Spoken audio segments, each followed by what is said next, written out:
Oo, tama. Ang Bab el-Mandeb ay lugar kung saan maaring gamitin ng mga Iranian ang mga Houthi sa Yemen para harangin ang pandaigdigang transportasyon sa dagat. Nagbanta silang gagawin ito kung haharangin ang kanilang mga daungan sa kipot ng Hormuz. Noong nakaraan, nakita nating direktang lumahok ang mga Houthi sa labang ito at Brian, napag-usapan na natin ito.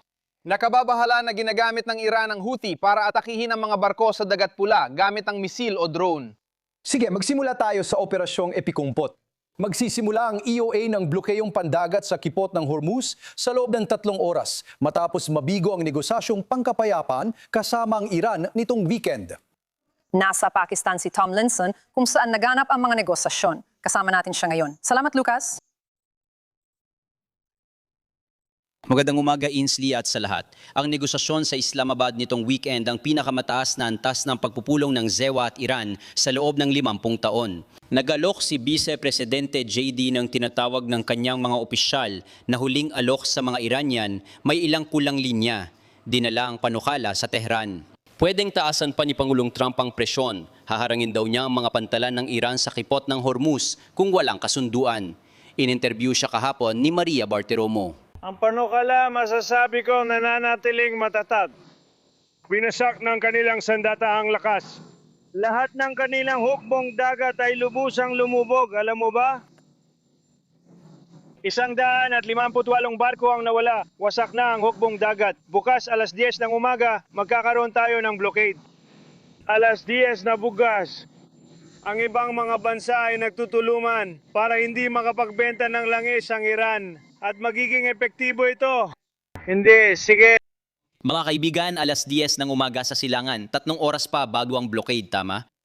Ayon sa Central Command, ang blockade ay pantay para sa lahat ng sasakyang pandagat mula sa iba't ibang bansa na papasok o lalabas sa mga daungan at baybaying lugar ng Iran, sa Golpo ng Arabia at Golpo ng Oman. Hindi hadlangan ng CENTCOM ang paglalayag sa kipot ng Hormuz, malinaw na mensahe sa mga estado ng Golpo. Matindi ang naging tugon ng Islamic Revolutionary Guard ng Iran. Sa kabila ng paratang ng kalaban, bukas ang kipot sa mga hindi militar na barko sa ilalim ng aming pamamahala ayon sa partikular na regulasyon. Habang iniiwasan ng digmaan, tuloy ang negosasyon na wala pang petsa at lugar, mga kaibigan.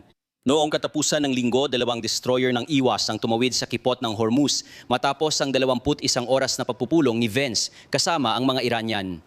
Sabi ng mga source ng Fox, ang huling alok ay may 6 na red line, kabilang ang pagtigil ng Iran sa pagpayaman ng uranium. Dinagamit ng mga estado sa Golpo tulad ng Saudi Arabia at United Arab Emirates ang mga pipelines sa lupa para matransport ng langis. Doon ako nung nakaraang buwan. Hindi full capacity ang mga oil pipeline. Gusto nila itong matapos agad. Harapin natin ang realidad. Mahigit 40% na ang itinaas ng presyo ng gasolina sa Estados Unidos kumpara sa dati bago ang digmaan. Parehong panig, Estados Unidos at Iran ay naghahanap ng paraan para matapos ang digmaan na ito at magpapatuloy ang mga negosasyon sa ibang petsa. Lugar. Ang mga estado sa Golpo gaya ng Saudi Arabia at Emirates ay may mga pipeline sa lupa ngunit hindi pa ginagamit sa full capacity. Gusto nilang tapusin ito pero dapat nilang harapin ang lokal na realidad sa politika. Sa US, mahigit 40% na mas mataas ang presyo ng gasolina kumpara noong simula ng digmaan. Patuloy na maghahanap ng solusyon ng Estados Unidos at Iran at may mga susunod pang negosasyon. Sige, maraming salamat. Ngayon, ilang oras na lang ang layo natin dito. Ayon kay Donald Trump, magsisimula ang blockade ng alas 10 ng umaga, alas 5:30 ng hapon sa Iran, nahaharang sa mga pantalan at baybaying lugar ng Iran. Nagbanta ang Iran sa mga pantalan sa Persian Gulf at Gulf of Oman sa telebisyon. Ayon sa Iranian state broadcaster, walang ligtas na pantalan sa riyon. Kung gagawin nila ito at kokontrolin ng kipot sa ganitong paraan, lahat ay magdurusa. Kung magiging pandaigdigan ng merkado, ibig sabihin lahat sa buong mundo ay kailangan magdusa. Umaasa ako na ang China at Rusya bilang resulta nito at marahil pati na rin ang Japan dahil dapat ay mga kaalyado natin sila. Pero sa totoo lang, hindi rin sila tumutulong. Ay tatawag sa mga Iranian at sasabihin, buksan ninyo para sa lahat.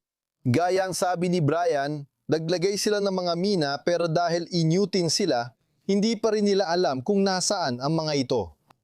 Binibibigyan nito ang Pangulo ng pagkakataon na bigyan ng pahinga ang ating mga sandatang lakas, ang ating mga sundalo at mga kawal para makabalik sila sa labanan.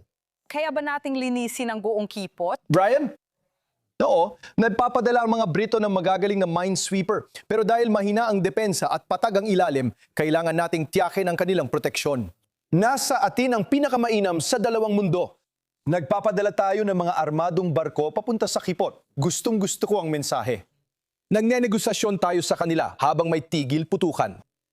Nagpadala tayo ng 2 destroyer para alisin ang mga mina kahit sinabi nilang bawal, pero dumaan pa rin tayo.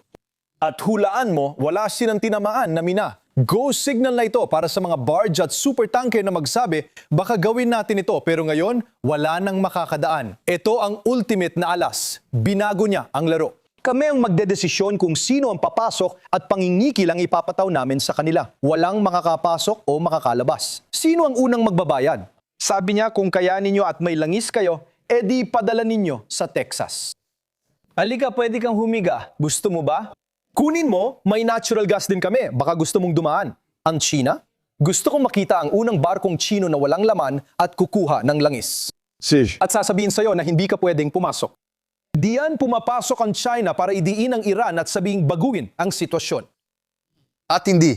Sa tingin ko sa susunod na buwan magtatagpo ang ating presidente at si Pangulong Xi. Kung hindi ito maresolba bago yon, magkakaroon tayong interesting na usapan ng harapan. Dapat bukas ang kipot. Hindi kailangan maningil sa mga barko. Imposible yon. Kailangan natin ng enriched uranium at pigilan silang gumawa ng intercontinental ballistic missiles. Sinira rin natin ang malaking bahagi ng kanilang navy. Maraming barko ang lumubog sa kipot ng Hormuz. Nagtagumpay tayo at ang layunin ay pigilan silang magkaroon ng mga sandatang nuclear.